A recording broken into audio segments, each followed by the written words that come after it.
नमस्कार dear students, मैं मेरे YouTube channel KRCC by Rakesh sir में आपका हार्दिक स्वागत एवं अभिनंदन करता हूं।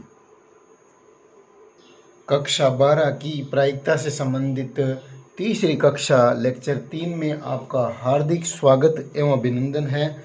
हमने दूसरे लेक्चर में सहप्रतिबंधित प्रायिकता कंडीशनल प्रोबेबिलिटी का अध्ययन किया था और उसके विस्तृत एग्जाम्पल लिए थे, डिटेल्ड एग्जाम्पल उनको ध्यान से समझा था और फॉर्मूले लिए थे। अब इस लेक्चर में 16.1 प्रश्नावली लेते हैं और उसके प्रश्नों को 1 बाय 1 हल करते हैं। तो एक्सरसाइज 16.1 क्वेश्चन नंबर 1, यदि PA बराबर अपने को 7/13 दिया गया है एवं PB बराबर 9/13 और PA इंटरसेक्शन BA तथा B के एक साथ घटित होने की प्रायिकता 4/13 है, तब PA/B ज्ञात करने है। अर्थात A की घटित होने की प्रायिकता ज्ञात करनी है जबकि B घटित हो चुकी है। ये कंडीशनल प्रोबेबिलिटी ज्ञात कीजिए। तो चूंकि हम जानते हैं PE/F या A/B ये दिया हुआ प्रश्न में, तो PA/B बराबर क्या हो गया, PA इंटरसेक्शन B/PB। इन दोनों का उभयनिष्ठ ऊपर लिखना है और नीचे PB लिखनी है। तो इन दोनों की एक साथ घटित होने की प्रायिकता अपने को कितनी दे रखी है, 4/13 और PB का मान कितना दे रखा है, 9/13। तो इसका उल्टा हो जाएगा 13/9। तो 13 से 13 कट गए तो ये 4/9 इसका आंसर है आ जाएगा। अब क्वेश्चन नंबर 2 की तरफ चलते हैं। यदि PB बराबर 0.5 दे रखा है और PA तथा B के घटित होने की प्रायिकता 0.32 दे रखी है, तो PA/B यानी A के घटित होने की प्रायिकता ज्ञात करनी है जबकि B घटित हो चुकी है। चूंकि PA/B क्या होता है अपने को पता है, इन दोनों के एक साथ घटित होने की प्रोबेबिलिटी PA इंटरसेक्शन B/PB।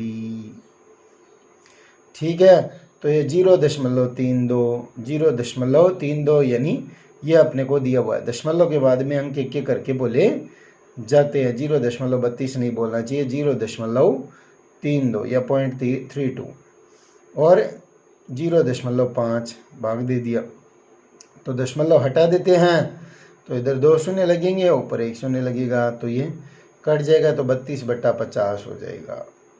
या फिर इसका पॉइंट में लिखना चाहो तो आंसर लिख सकते हो आप, 2 से गुणा कर लीजिए तो ये 64 हो जाएगा, ये नीचे 100 आ जाएगा, तो 0.624 हो जाएगा, 64 ये इसका आंसर आ जाएगा। या ऐसे 16/25 आप लिख सकते हैं। तो ये दूसरा क्वेश्चन का आंसर। प्रश्न नंबर 3 लेते हैं। तो 3 नंबर प्रश्न में क्या दिया गया है, 2 गुणा PA बराबर PB बराबर 5/13 दिया हुआ है। ध्यान से देखना है, 1 नंबर का एक क्वेश्चन अपने एग्जाम में आता है इसलिए इम्पोर्टेंट है। और PA/B बराबर 2/5 है।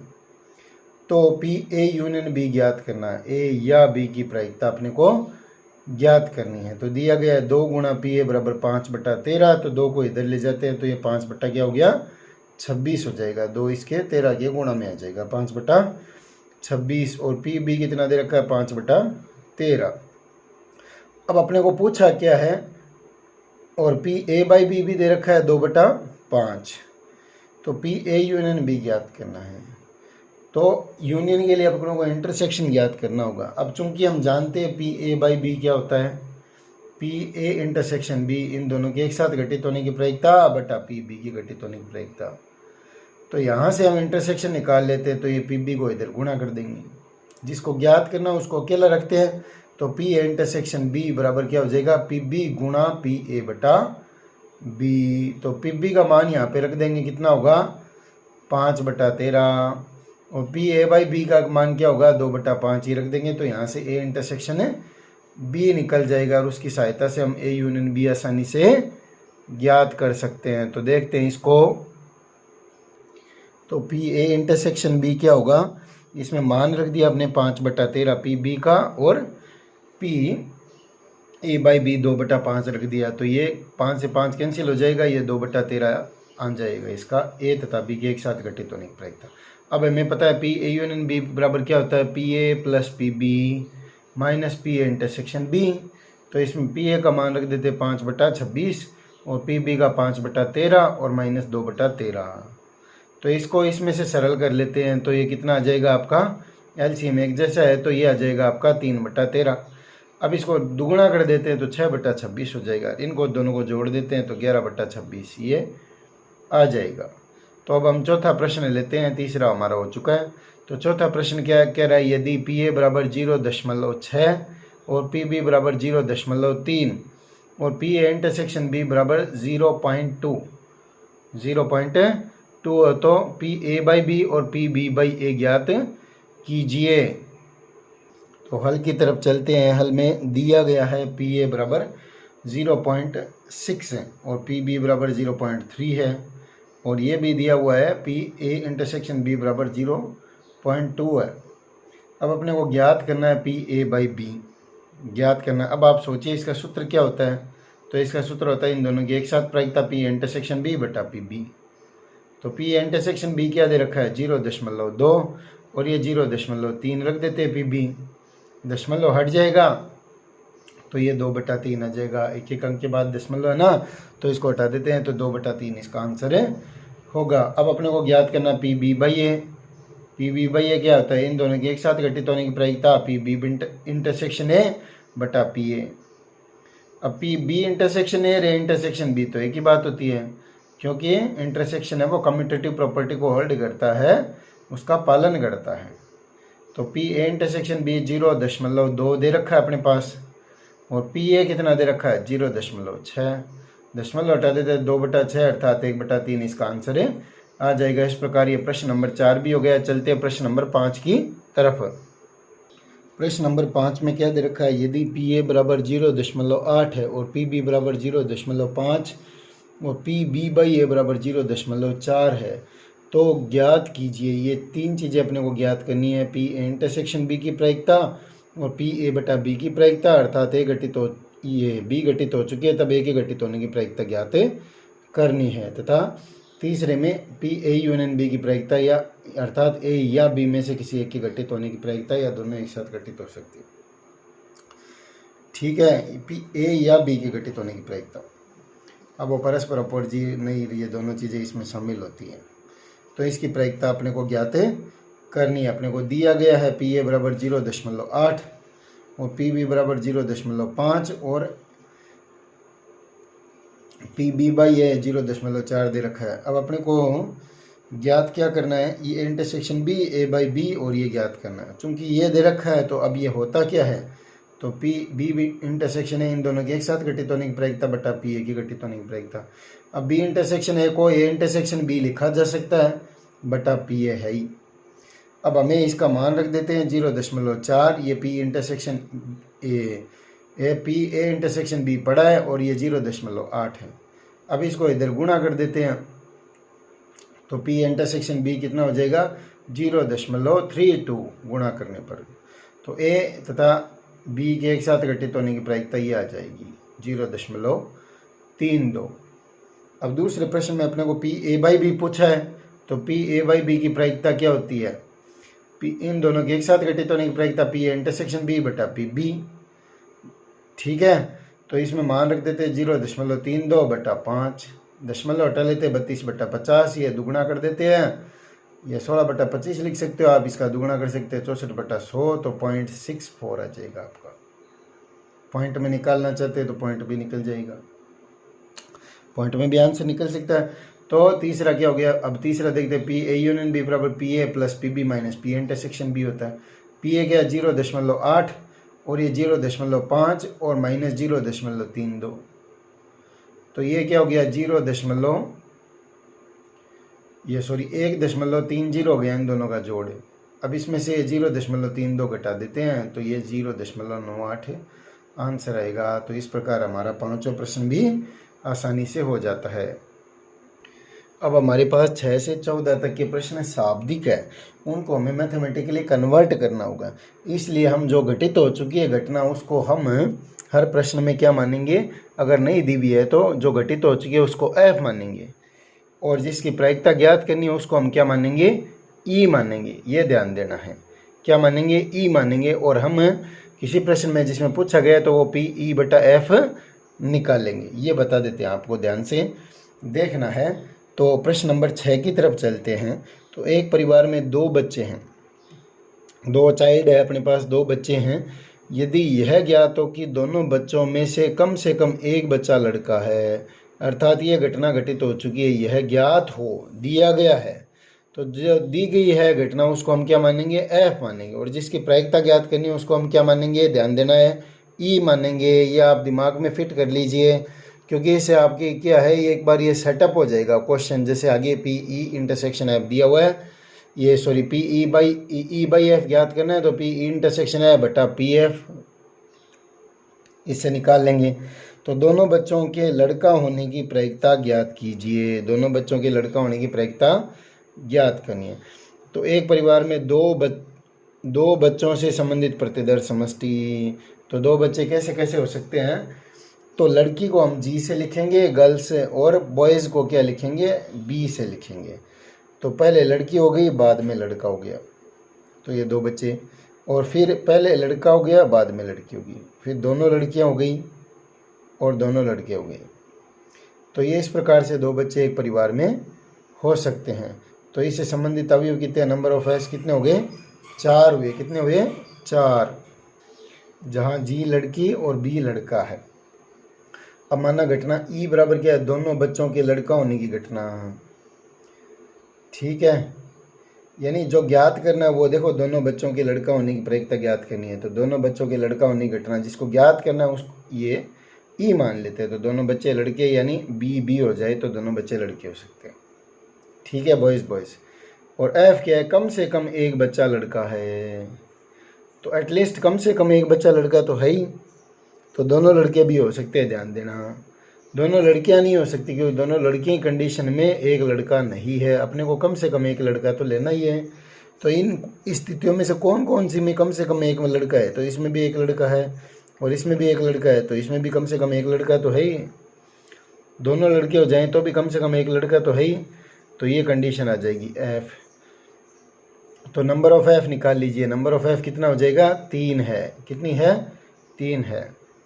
अब आपको देखना है क्या ये दोनों घटनाएं एक साथ घटित हो सकती है, ई इंटरसेक्शन एफ, यानी कम से कम एक बच्चा लड़का भी है, कम से कम एक लड़का, और दोनों बच्चे लड़के हैं, तो दोनों लड़के हैं उसमें कम से कम एक लड़का भी है।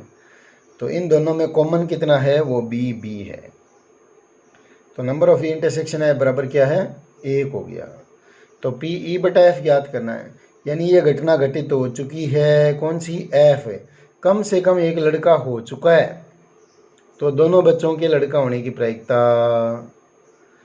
तो दोनों बच्चों के लड़का होने की प्रायिकता, तो इसको क्या लिखते हैं, पी इंटरसेक्शन एफ बटा पी एफ, या नंबर ऑफ इंटरसेक्शन एफ बटा नंबर ऑफ एफ। तो नंबर ऑफ इंटरसेक्शन एफ कितना है, 1, और ये कितना है, 3, तो 1 बटा 3। यानी इन 3 कंडीशन में दोनों, यानी बच्चे लड़के होंगे, तो ये नीचे 3 आ जाएगा, सीधा आंसर लिख सकते हैं आप। ये घटना घटित हो चुकी है, यानी एफ घटित हो चुकी है, तो एफ में कितना है, 3, और उसमें से ई होने की, इसमें से ई होने की, तो दोनों यही तो एक ही तो है, तो 1 बटा 3 आंसर आ जाएगा। ये आप सूत्र के अनुसार कर लीजिए, तो भी आंसर 1 बटा 3 आ रहा है। तो इस प्रश्न को हम आसानी से कर सकते हैं और आसानी से समझ सकते हैं, इसको ध्यान देने का प्रयास करना है। अब चलते हैं 7 नंबर प्रश्न की ओर। प्रश्न नंबर 7 में ये दे रखा है कि 2 सिक्कों को उछालने से संबंधित प्रतिदर समष्टि, तो 2 सिक्कों से उछालने से संबंधित प्रतिदर समष्टि लिख देते हैं एस। इसमें क्वेश्चन में दे रखा है ए क्या होगा, बी क्या होगा, ये क्वेश्चन में बोल रखा है, ए बाई बी निकालना है, तो सिंपल सा प्रश्न है, इसको देख लेते हैं। 2 सिक्कों से उछालने संबंधित है, इसलिए हमने प्रश्न यहाँ पे लिखा नहीं है, तो ईजी से आप आराम से देख सकते हैं। तो 2 सिक्के उछालने से संबंधित प्रतिदर समष्टि, तो 2 सिक्के उछाले, 1 रुपये और 2 रुपये का, तो एस क्या होगी, H H H T T H और टी टी आ सकता है। तो नंबर ऑफ एस, एस में कितने अवयव हुए हैं, 2 सिक्के उछालते हैं, तो एक सिक्के में 2 पहलू होते हैं, एच और टी, और सिक्कों की संख्या कितनी है, 2, तो 2 की घात 2 लगा लेते हैं, 4 हो गए, ये 4। अब एक सिक्के पर पट प्रकट होना, तो इनमें से एक पट कौन से में है, देखो एच टी टी एच में, ये क्वेश्चन में दिया हुआ है, आपको प्रश्न में दे रखा है। और बी क्या है, एक सिक्के पर चित्त प्रकट होना, तो एक सिक्के पर चित्त प्रकट होगा एच टी टी एच। क्या ये दोनों घटनाएं एक साथ घटित हो सकती है, तो ये दोनों एक साथ ही घटित हो रही है।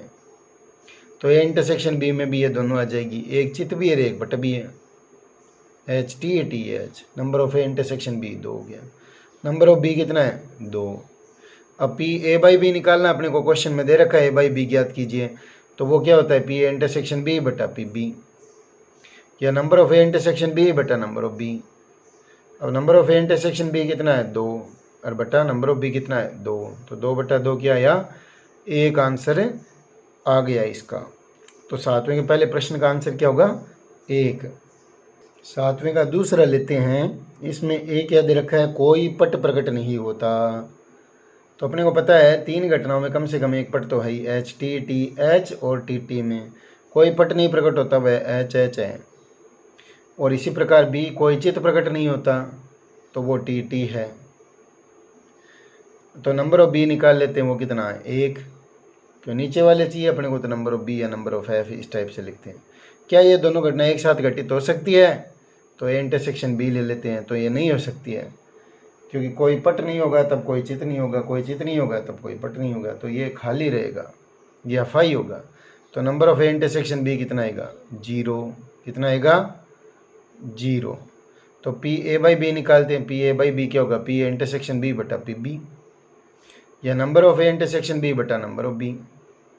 और ये 0 बटा 1 अर्थात क्या आ जाएगा 0, तो इसकी प्रोबेबिलिटी क्या आएगी 0 आ जाएगी। तो ये 7वें का दूसरा भी हो जाता है इस प्रकार। अब 8वें प्रश्न की ओर चलते हैं। तो 8वें प्रश्न में कह रखा है, एक पारिवारिक चित्र यानी फैमिली फोटोग्राफ है में माता पिता मदर फादर और पुत्र यानी सन यादृच्छया सीधी रेखा में खड़े हैं, साथ में खड़े हैं, रेंडमली खड़े हैं, कैसे भी। इनसे संबंध घटनाओं ए और बी को निम्न प्रकार परिभाषित किया गया है। तो पी ए बटा बी अपने को ज्ञात करना है। यदि घटना ए क्या है, पुत्र एक सिरे पर खड़ा है, यानी एक किनारे पर खड़ा है पुत्र, और बी क्या है, पिता बीच में खड़े हैं, मध्य में खड़े हैं। तो हमें यह देखना, हल की तरफ बढ़ते हैं। तो माता पिता व पुत्र के पारिवारिक चित्र में खड़े होने से संबंधित प्रतिदर्श समष्टि ले लेते हैं, और वह एक सीधी रेखा में खड़े हैं। तो माता को हम क्या लिखेंगे मदर, और पिता को फादर एफ से लिख देंगे, एम एफ, और सन को एस से लिखेंगे कि पारिवारिक चित्र में खड़ा होने संबंधित प्रतिदर्श समष्टि एस में क्या आएगा। तो पहले माता जी पिताजी खड़े हो जाए, यहाँ पे मदर फादर और यहाँ पे सन आ जाए। ठीक है, अब ये मदर फादर आपस में चेंज हो सकते हैं, तो फादर मदर यहाँ पे आगे पीछे हो जाए, सन यहीं पे है। ठीक है, अब सन और ये ले लिया आप एस एम एफ ले लिया हमने। ठीक है, ये मदर फादर के साथ में सन इधर भी आ सकता है और सन इधर भी आ सकता है फादर मदर के साथ में। तो इसको आगे पीछे कर दिया, देखो ये एस इधर लिख दिया, ये एफ एम, और ये एस इधर लिख दिया, एम एफ लिख दिया। ये सन बीच में खड़ा कर लीजिए, 6 कंडीशन बनेगी, आप कैसे बना लीजिए, एफ एस एम। बेटा बीच में हो सकता है, तो यहाँ पे मदर होगी, यहाँ पे फादर हो गया, तो यहाँ पे फादर हो सकता है, यहाँ पे मदर हो सकती है। ठीक है, तो 1 2 3 4 5 6 कंडीशन बनेगी अपने पास। ध्यान देना, मदर फादर साथ में है तो सन यहाँ पे भी है और सन इधर भी हो सकता है। फिर मदर फादर को चेंज कर दीजिए, तो इस प्रकार ये 6 कंडीशन आप आराम से बना सकते हैं, इसमें कोई समस्या नहीं आएगी। तो नंबर ऑफ एस में कितने, अब ये यानी कि ये पारिवारिक चित्र या फैमिली फोटोग्राफ किस प्रकार से खिंचा सकते हैं, 6 प्रकार से खिंचा सकते हैं। ठीक है, अब अपने को ए और बी प्रश्न में दे रखा है, तो जैसे दे रखा है वैसे लिखेंगे। तो ए क्या है, पुत्र सिरे पर खड़ा है, ए क्या है, पुत्र सिरे पर खड़ा है।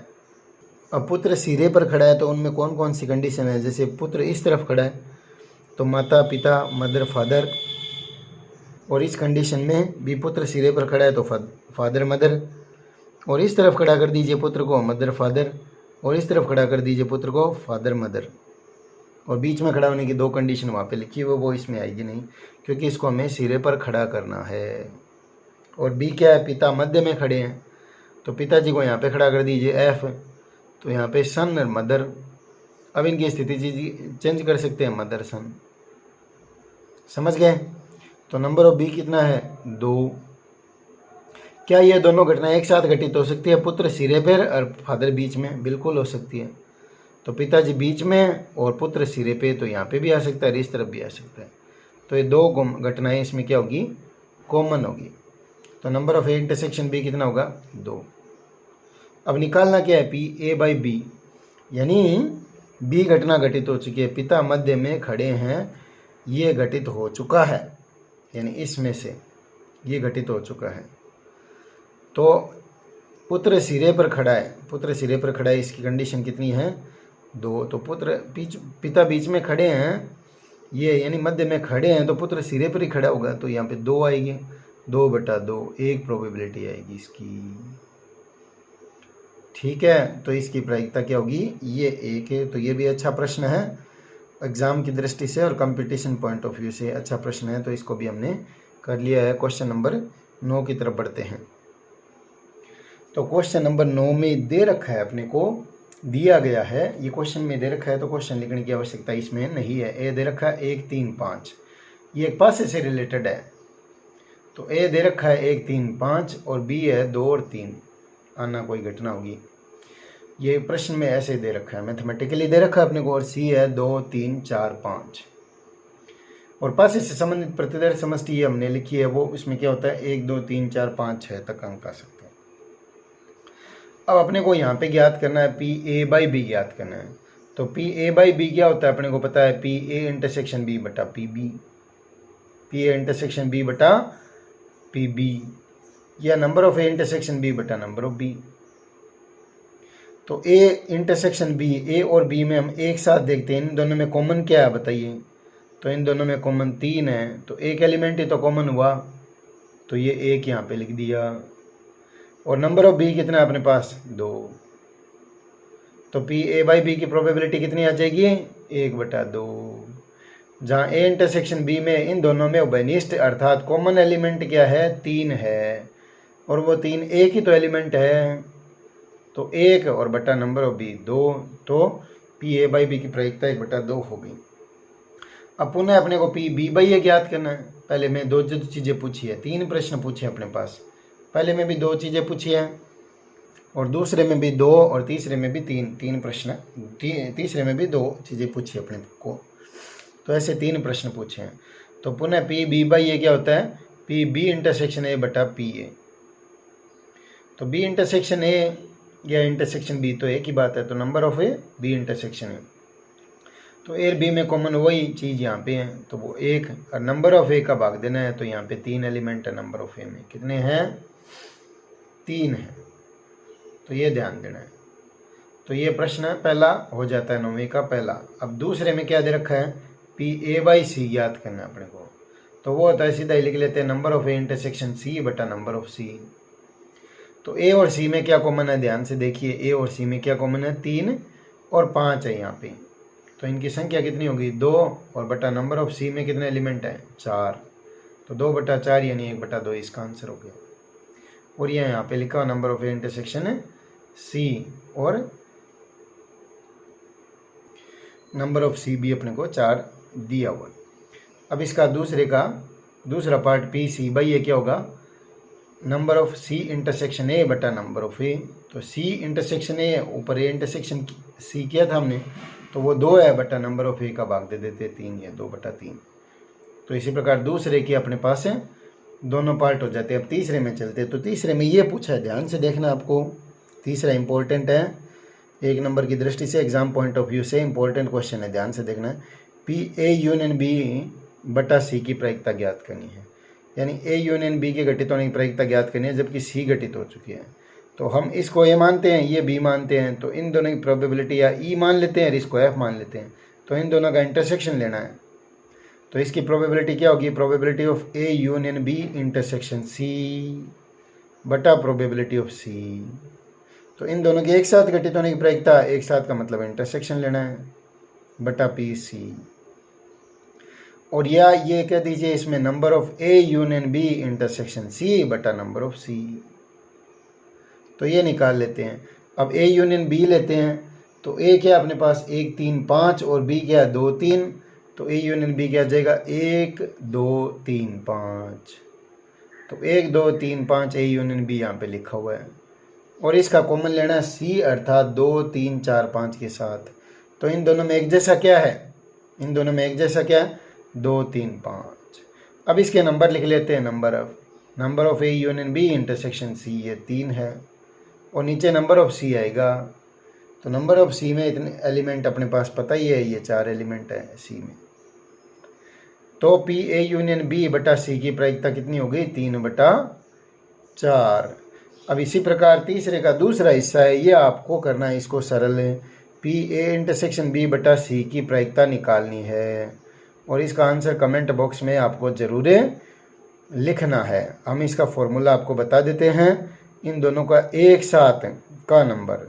तो number of A intersection B intersection C बटा नंबर ऑफ सी, इसकी सहायता से आपको हल करना है। तो इसका अवश्य हल आपको बताना है। तो इस प्रकार ये 9वां प्रश्न भी हमारा हो गया। बढ़ते हैं 10वें प्रश्न की तरफ। क्वेश्चन नंबर 10 क्या दे रखा है, यह दिया गया है कि 2 पासों को फेंकने पर प्राप्त अंक भिन्न भिन्न है। तो जो घटना घटित हो चुकी है या दी गई है उसको हम हमेशा ध्यान रखना एफ मानेंगे और जिसकी प्रोबेबिलिटी ज्ञात करनी है उसको हम क्या मानेंगे ई। सप्रतिबंधित प्रायिकता में बता रहे हैं हम, सप्रतिबंधित। दोनों पासों पर प्राप्त अंकों का योग 4 होने की प्रायिकता ज्ञात करनी है। तो योग 4 होने की प्रायिकता ज्ञात करनी है, जिसको ज्ञात करना है उसको ई मानेंगे और जो घटित हो चुका है उसको हम एफ मानेंगे। लेकिन पहले प्रतिदर्श समष्टि लिख लेते हैं। तो चूंकि हम जानते हैं 2 पासों को फेंकने पर कुल निशेष स्थितियां कितनी होती है अपने पास, एन से लिखते हैं 6 की घात 2। 2 पासे, एक पासे पर 6 फलक होते हैं और पासे कितने हैं 2, 6 की घात 2 36 आ गए। अब माना घटना एफ है, दोनों पासों को फेंकने पर प्राप्त अंक भिन्न भिन्न है, ये दिया हुआ है। तो भिन्न भिन्न अंक हैं, तो अपने को पता है एक जैसे कौन कौन से होते हैं, ये इसको डबलेट बोलते हैं। ठीक है, 1 1 2 2 3 3 4 4 5 5 6 6 36 में से ये एक जैसे होते हैं। इसके अलावा सभी भिन्न आएंगे। 1 1 1 1 यहाँ पे लिख दिया, फिर 1 2 1 3 1 4 1 5 1 6। तो 5 1 के संबंध में हो जाएगी, 2 के ऐसे करते करते 36 में से 6 निकाल दीजिए ये। तो 30 घटनाएं होंगी जिनमें क्या है दोनों पर अंक भिन्न भिन्न होंगे। तो एफ के अनुकूल अवसर हो गए ये। तो नंबर ऑफ एफ कितना आ जाएगा एक तरह से आपके 30। यहाँ पे सभी घटनाएं लिखेंगे तो क्वेश्चन लंबा हो जाएगा, इसलिए इसको हम ऐसे कर सकते हैं। अभी क्या है, दोनों पासों पर प्राप्त अंकों का योग 4 होने की घटना। तो योग 4 के अनुकूल अवसर 3 होते हैं अपने को पता है। तो योग 4 कैसे आ सकता है, 3 1 1 3 और 2 2 से आ सकता है। ठीक है, तो नंबर ऑफ एफ कितना है अपने पास 30। क्या ये दोनों घटनाएं एक साथ घटित हो सकती है? हाँ बिल्कुल, ये दोनों एक साथ घटित हो सकती है। योग 4 भी आ जाए और भिन्न भिन्न भी हो जाए। तो एक ये इन दोनों में कॉमन देख लीजिए, इनको हटा के करना है। तो 2 2 तो कॉमन आएगा नहीं, इसमें से निकाल दिया हमने। तो 1 3 और 3 1 आएगा, क्योंकि 2 2 तो इसमें है नहीं, भिन्न भिन्न है। तो 1 3 3 1 आ जाएगा। तो नंबर ऑफ इंटरसेक्शन एफ कितना हो गया 2 हो गया। इन दोनों में उभयनिष्ठ क्या हो गया 2। तो पी ई बटा एफ की प्रायिकता क्या होगी, नंबर ऑफ इंटरसेक्शन एफ बटा नंबर ऑफ एफ। तो ये कितना है 2 बटा 30, यानी 1 बटा 15 आंसर आ जाएगा। यानी ये घटना घटित हो चुकी है 30, यानी दोनों पासों पर भिन्न भिन्न अंक आ चुके हैं। तो योग 4 के अनुकूल अवसर 2 ही होंगे। तो सीधा भी आंसर कंपटीशन की दृष्टि से आप लिख सकते हैं और इसको हम समझ के भी कर सकते हैं। तो कंपटीशन पॉइंट ऑफ व्यू से भी आप सीधा इस प्रश्न को कर सकते हैं। तो ये घटना घटित हो चुकी है, वो नीचे लिखनी है और इसमें से यह निकालनी, इसमें से निकालनी है। तो यहाँ पे प्रतिदर्श समष्टि बदल जाती है। तो इस प्रकार हमारा 10वां प्रश्न भी हो चुका है। बढ़ते हैं 11वें प्रश्न की तरफ। 11 में क्या क्या रखा है, एक बक्से में 10 यानी 1 से 10 तक अंक लिखे कर रखे गए हैं। ठीक है, और उन्हें अच्छी तरीके से मिला दिया गया है, पर्ची में लिख कर मिला दिया गया है ऐसे मान लीजिए। तो इस बक्से में से एक कार्ड यादृच्छिक निकाला जाता है, रेंडमली एक कार्ड निकाला जाता है। यदि यह ज्ञात हो कि निकाले गए कार्ड पर 3 से अधिक अंक है, अंक 3 से अधिक है, यानी ये ज्ञात है, यानी ये घटित हो चुकी है, इसको क्या मानेंगे हम, एफ मानेंगे। तो इस अंक के सम अंक होने की प्रायिकता, इसको हम क्या मानेंगे, जिसको ज्ञात करना है उसको ई मानेंगे। तो बक्से में रखे कार्ड से संबंधित प्रतिदर्श समष्टि, तो बक्से में 1 से लेकर 10 तक के अंक के कार्ड रखे हुए हैं और उनको मिला दिया गया है। तो एस में क्या होगी, 1 2 3 4 5 6 7 8 9 10 तक आएंगे।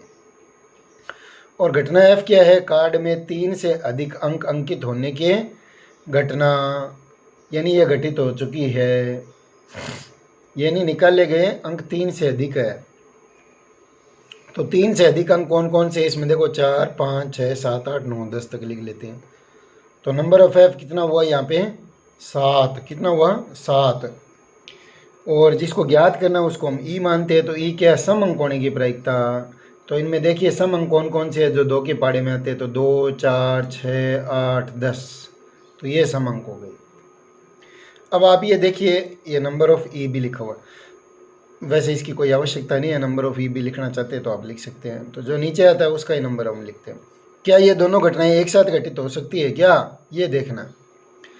अर्थात 3 से अधिक अंक और सम अंक दोनों एक साथ आ सकते हैं क्या। तो 3 से अधिक अंक में सम अंक भी होते हैं, कौन कौन से होंगे, 4 6 8 10। ये 3 से अधिक भी है और सम अंक भी है। और ज्ञात करना है पी ई बटा एफ। तो पी ई बटा एफ क्या होता है, number of E intersection F बटा नंबर ऑफ एफ। यानी ये घटना घटित हो चुकी है, 7 में से दोनों घटनाएं एक साथ हो सकती है। नंबर ऑफ एफ कितना, नंबर ऑफ इंटरसेक्शन एफ कितना है, 4। देख लीजिए इंटरसेक्शन एफ यहाँ पे लिखा हुआ है, 4 6 8 10। 3 से अधिक भी है और सम अंक भी है, ये 4। तो 7 में से कितने हैं, 4 ही तो है। तो 4 बटा 7 इसकी प्रोबेबिलिटी हो जाएगी। तो ये प्रश्न भी अपना आसानी से हो गया। 12वें प्रश्न की तरफ चलते हैं। इम्पोर्टेंट क्वेश्चन है 12वां, देखते हैं इसको। एक विद्यालय में 1000 विद्यार्थी है, 1000 स्टूडेंट्स इन ए स्कूल। तो एक विद्यालय में 1000 विद्यार्थी हैं, जिनमें से 430 लड़कियां हैं। अब 430 लड़कियां हैं तो लड़के कितने होंगे, 570। तो टोटल 1000 है ना, तो नहीं दिए हुए तो वैसे निकाल सकते हैं। और यह ज्ञात है कि 430 का 10% लड़कियां 12th क्लास में पढ़ती है। तो 430 का 10% कितना होगा, 43। यह ज्ञात है, यानी यह घटना घटित तो हो चुकी है, तो इसको हम एफ मानेंगे। ठीक है। क्या प्रायिकता है कि एक यादृच्छिक चुना गया विद्यार्थी, जैसे किसी दिन स्कूल लग रही है, कई विद्यार्थी इधर उधर जा रहे हैं, उनमें से एक विद्यार्थी को पकड़ लिया। किसकी क्या प्रायिकता है कि यादृच्छिक चुना गया विद्यार्थी, और उससे पूछा जाता है कि वो 12th में पढ़ता है, तो उसका लड़की होने की प्रायिकता अपने को ज्ञात करना। यानी विद्यार्थी 12th में पढ़ता है, यदि यह ज्ञात है कि चुना गया विद्यार्थी लड़की है, यानी लड़की हो चुकी है, तो 12th में पढ़ता है, इसकी प्रोबेबिलिटी ज्ञात करनी है। तो 12th में पढ़ने वाले की प्रोबेबिलिटी अपने को ज्ञात करनी है। ठीक है, यानी लड़की तो यार उससे पूछा गया कि तुम 12th में पढ़ते हो कि नहीं पढ़ते हो, इसकी प्रोबेबिलिटी अपने को देर बतानी है। तो दिया गया विद्यालय में कुल विद्यार्थी 1000 है, उनमें से 430 लड़कियां दे रखी है, तो 570 लड़के हो जाएंगे। अब 12th में पढ़ने वाली लड़कियां कितनी है, 430 का 10%, वो 43 हो जाएगा। एफ क्या, चुना गया विद्यार्थी लड़की है, ये घटित हो चुकी है। तो लड़की कितनी है अपने पास, नंबर ऑफ एफ 430। और ये क्या है, 12th में पढ़ने वाला विद्यार्थी। तो 12th में पढ़ने वाले विद्यार्थी कितने हैं, 430 का 10% है। तो 12th में पढ़ने वाला विद्यार्थी 430 का 10%, यहाँ पे 43 है। ठीक है। तो पी ई बटा एफ ज्ञात करना है, पी ई बटा एफ ज्ञात करना है। एफ क्या है, चुना गया विद्यार्थी लड़की घटित हो चुकी है, हमें लड़की में से देखना है 12th में कौन सी पढ़ती है। तो लड़कियां 430 है और उनमें से 43 है 12th में पढ़ती है, तो इन 430 से 43 में 43 तो कॉमन होगा ही। तो सिंपल सा क्वेश्चन है, ध्यान से देखिए आप। तो इन दोनों में कॉमन 430 है और 43 में 12th में पढ़ने वाली लड़कियां कॉमन कितना होगा, 430 है और 43 में कॉमन कितना होगा, 43 ही तो होगा, जो 12th में भी पढ़ती है वो लड़कियां। तो पी ई बटा एफ ज्ञात करना है, तो नंबर ऑफ ई इंटरसेक्शन है बटा नंबर ऑफ एफ। यानी ये घटना घटित हो चुकी है लड़कियों में से 12th में पढ़ने वाली। तो लड़कियां कितनी है, 430, उनमें से 12th में कितनी पढ़ती है, 43। तो नंबर ऑफ इंटरसेक्शन है 43 बटा 430। सीधा भी कर सकते हैं इसको, क्वेश्चन को कंपटीशन के हिसाब से आप ध्यान दे सकते हैं। ये घटना घटित हो चुकी है तो यहाँ पे ये लिख लीजिए इसके नंबर, और इसमें से एक साथ कितनी है, ये दोनों में कॉमन, अर्थात 12th में पढ़ने वाली 43। तो 43/430, 1/10.1 भी लिख सकते हैं, या 10% परसेंटेज में भी लिखना चाहें तो 100 से गुणा कर सकते हैं। तो इस प्रकार 12वां इंपॉर्टेंट प्रश्न है, ये भी हो चुका है। अब 13वें प्रश्न की तरफ बढ़ते हैं। 13वां क्वेश्चन क्या कहता है, एक पासे को 2 बार उछाला गया। कितनी बार उछाला गया, 2 बार उछाला गया। अब एक पासे को 2 बार उछालेंगे तो टोटल 36 घटनाएं होंगी, 6 की घात 2, तथा प्रकट हुए अंकों का योग 6 पाया गया। यानी ये घटना घटित हो चुकी है। अंक 4 के कम से कम एक बार प्रकट होने की सह प्रतिबंधित प्रायिकता ज्ञात कीजिए। 4 के कम से कम एक बार है तो दोनों बार भी आ सकता है, कम से कम में दोनों बार भी हो सकता है। इसके बारे में हम लड्डू वाला एग्जाम्पल आपको दे चुके हैं। तो एक पासे को 2 बार उछालने से संबंधित प्रतिदर समष्टि लिख लेते हैं। तो S बराबर 1 1 1 2 1 3, ऐसे लास्ट में करते करते 6 6 तक आ जाएंगे। तो S में अवयव की संख्या नंबर ऑफ S या ऑर्डर ऑफ S भी लिख सकते हैं। 6 की घात 2 बराबर 36 हो जाएगी। अब जिसकी प्रोबेबिलिटी ज्ञात करनी है उसको हम ई मानेंगे। ई क्या है, अंक 4 के कम से कम एक बार प्रकट होने के घटना, 4 के कम से कम एक बार प्रकट होने की घटना के अनुकूल अवसर। तो 4 1, 4 के साथ 2 भी आ सकता है, 4 के साथ 3, इसको हमने यहाँ पे लिख दिया। 4 1, 4 2, 4 3, 4 4, 4 5 और 4 6। तो 4 के साथ 1 2 3 4 5 6 तक आ सकते हैं, तो ये 6 हो गई। अब 1 के साथ 4 आ सकता है, 2 के साथ भी 4 आ सकता है, 3 के साथ भी 4 आ सकता है, और 4 के साथ 4 तो इसमें लिखा गया है तो इसको रिपीट करेंगे नहीं। तो 5 के साथ 4 आ सकता है और 6 के साथ 4 आ सकता है। तो ये 6 और ये 5, टोटल कितनी घटनाएं होगी, 11। कितनी होगी, 11 होगी। इनमें कम से कम एक बार 4 है, ये ध्यान देना।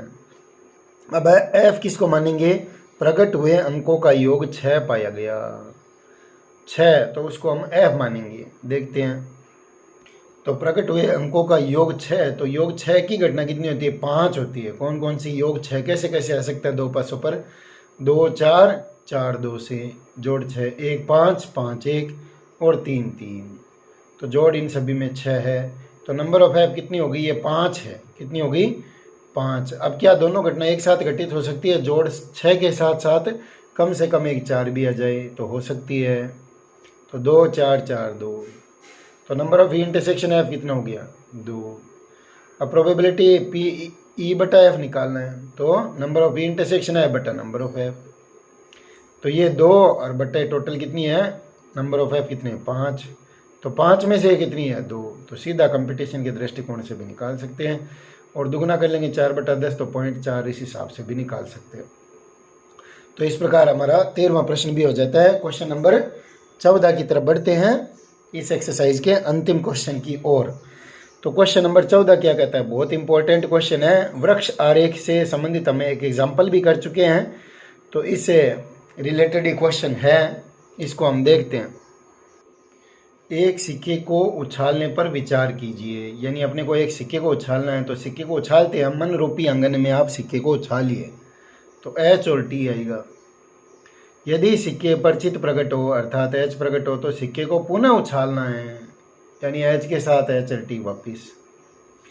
और सिक्के पर, तथा ये कह रहा है सिक्के पर पट प्रकट हो तो पासे को फेंकिए, यानी T आए तब पासे को फेंकना है, अर्थात 1 2 3 4 5 6।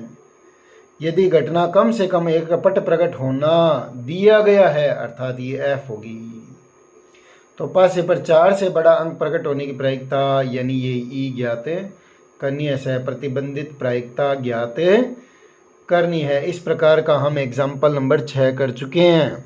ये 2 ही सवाल है इस बुक में, एक एग्जाम्पल 6 और क्वेश्चन नंबर 14, इनको ध्यान से देखना है। एग्जाम्पल 6 में आंसर हमारा क्या आया था, 0, क्या आया था, 0।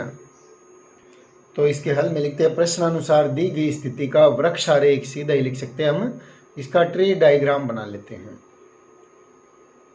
क्योंकि इसकी प्रतिदर समष्टि वैसे सीधे लिखेंगे तो हर प्रतिदर समष्टि, ये प्रतिदर समष्टि की हर घटना की संगत प्रोबेबिलिटी समान नहीं होगी। प्रोबेबिलिटी अलग अलग होगी तो इसमें ट्री डायग्राम अपने को बनाना ही पड़ेगा। तो एक कॉइन यानी एक सिक्के को उछालते हैं तो क्या आ सकता है, एच और टी। तो इन दोनों की प्रोबेबिलिटी भी लिख लिया, आधी हाफ हाफ हो गई। अब इस एच के साथ यानी एच आ जाए तो सिक्के को पुनः उछालना है, तो इसके साथ भी एच और टी। तो एच के साथ एच है, एच एच और एच टी। अब जैसे ये आधा लड्डू है, आधे लड्डू के 2 हिस्से और हो गए, तो पाव पाव यानी 1/4 1/4 हो गया। ठीक है, तो इनकी प्रोबेबिलिटी भी साथ में लिख ली। अब पट आता है तो अपने को क्या करना है, पासे को उछालना है, तो पासे को उछाल देते हैं। तो 1 2 3 4 5 6 आएगा। ये ध्यान से देखिए, ये सीधा बनना चाहिए एकदम। ये चित्र हमने कैसे बनाया उसको आपको गौर से देखना। तो इसका मतलब टी के साथ 1 तो टी 1, तो अर्थात आधे लड्डू के हमने 6 हिस्से कर लिए यहाँ पे, तो 1/12 होगी प्रोबेबिलिटी।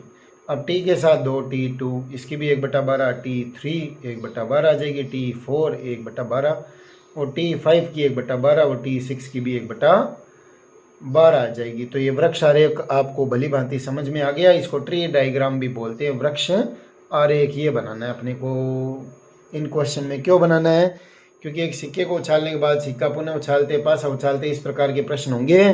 तो इनमें प्रतिदर समष्टि की प्रत्येक घटना के संगत प्रायिकता समान नहीं होगी, इस कारण बनाना है। तो अब हमें जो ज्ञात करना वो ई क्या है, 4 से बड़ा अंक प्रकट होना। तो इसको हमने ई मान लिया जिसको ज्ञात करना है। तो 4 से बड़ा अंक इसमें कौन कौन सा आ रहा है, T5 और T6 आ रहा है, T5 और T6, T5 और T6। ठीक है, अब इन दोनों को वैसे 2 नहीं लिखेंगे, इसमें प्रोबेबिलिटी के हिसाब से करना पड़ेगा। ये क्वेश्चन थोड़ा अलग है, ध्यान से देखना आपको। और एफ क्या है, कम से कम एक पट प्रकट होना। तो कम से कम एक पट प्रकट है, एच टी के साथ भी तो एक पट प्रकट हो रहा है, और यहाँ पे T1 T2 T3 T5 T6 तक एक पट प्रकट हो रहा है। तो एच टी T2 T1 यहाँ पे लिखा हुआ है, T1 T2 T3 T5 T6 है। तो 6 तो ये होगी, 1 2 3 4, 1 2 3 4 5, 1 मिनट, इसमें T4 हो रहा है। तो T1 T2 T3 T4 T5 T6 है, और HT भी आ जाएगा। इनमें कम से कम में एक पट प्रकट हो रहा है, सभी में एक पट आ रहा है, ध्यान से देख लीजिए आप। ठीक है, तो T4 भी है, ये भी ऐड होगा इसमें। क्या ये दोनों घटनाएं एक साथ घटित हो सकती है, हमें इसको देखना है। तो हाँ, हो सकती है। 4 से बड़ा अंक और कम से कम एक टी भी, तो T5 T6। HT इसमें आएगा नहीं क्योंकि उसमें कोई डिजिट नहीं आ रहा। तो T5 और T6, 4 से बड़ा अंक भी है और कम से कम एक टी है। तो इसकी प्रोबेबिलिटी कैसे निकालनी है, या तो ये आ जाए या ये आ जाए। ध्यान देना, इसकी प्रोबेबिलिटी ऐसे निकलेगी। तो इसकी 1/12 है अपने पास, और इसकी भी कितनी, 1/12। तो 2/12 अर्थात 1/6 हो गई है, 1/6। तो इसकी 1/6 हो गई। और पी एफ की प्रोबेबिलिटी, एफ में कौन कौन सी आ रही है, एच टी T1 से लेकर T6 तक आ रही है। तो एच टी की प्रोबेबिलिटी कितनी है, 1/4। और T1 क्या है, T1 की प्रोबेबिलिटी 1/12, T2 की भी प्रोबेबिलिटी, और T3 की, इन सब का जोड़ कितना हो जाए T6 तक। तो 1/12 6 बार आएगा, और 1/4, टोटल 7 घटनाएं थी ना अपने पास, 1/4। तो इस 1/4 को 3/12 लिख सकते हैं, और ये हो जाएगा 6/12। तो ये आ गया 9/12। सरल कर लिया 3/4। तो प्रोबेबिलिटी ऑफ E/F, E/F की प्रायिकता क्या होगी, PE इंटरसेक्शन F/PF। तो प्रोबेबिलिटी इसकी, इसमें number of E intersection F वाला फॉर्मूला नहीं लगेगा, आपको ध्यान से देखना है। उसमें तो 0 आंसर आया था, तब हमें ये लिखने की आवश्यकता नहीं थी, कॉमन वाले में कुछ था नहीं, तो 0/PF लिख दिया, तो आंसर वहाँ पे 0 आ गया था। यहाँ पे आंसर 0 नहीं आ रहा है, इसलिए सभी डिटेल्ड में अपने को लिखने होंगे। और नंबर ऑफ ई इंटरसेक्शन है वाला आंसर लगेगा नहीं, क्योंकि प्रतिदर समष्टि में सभी घटनाओं की प्रायिकता समान नहीं है, अलग अलग भी हो रही है। तो पी ई इंटरसेक्शन है बटा पी एफ। तो पी इंटरसेक्शन एफ की प्रोबेबिलिटी कितनी है अपने पास, 1/6, और पी एफ की प्रोबेबिलिटी कितनी है, 3/4। उल्टा कर देते हैं, 4/3। तो ये 4/18, दो का भाग दे देंगे, 2/9 प्रोबेबिलिटी इसकी आ जाएगी। इस प्रकार ये 14 नंबर प्रश्न भी हमारा हो जाता है। आज के वीडियो में इतना ही। हमने 16.1 एक्सरसाइज कर ली है और प्रायिकता को हमने सरल शब्दों में समझाने का प्रयास किया है। आशा करता हूँ ये वीडियो आपको बहुत पसंद आया होगा। तो इसे प्लीज़ लाइक, शेयर और कमेंट अवश्य कीजिए और हमारे चैनल को सब्सक्राइब करना न भूलें। टिल देन, जय श्री राम।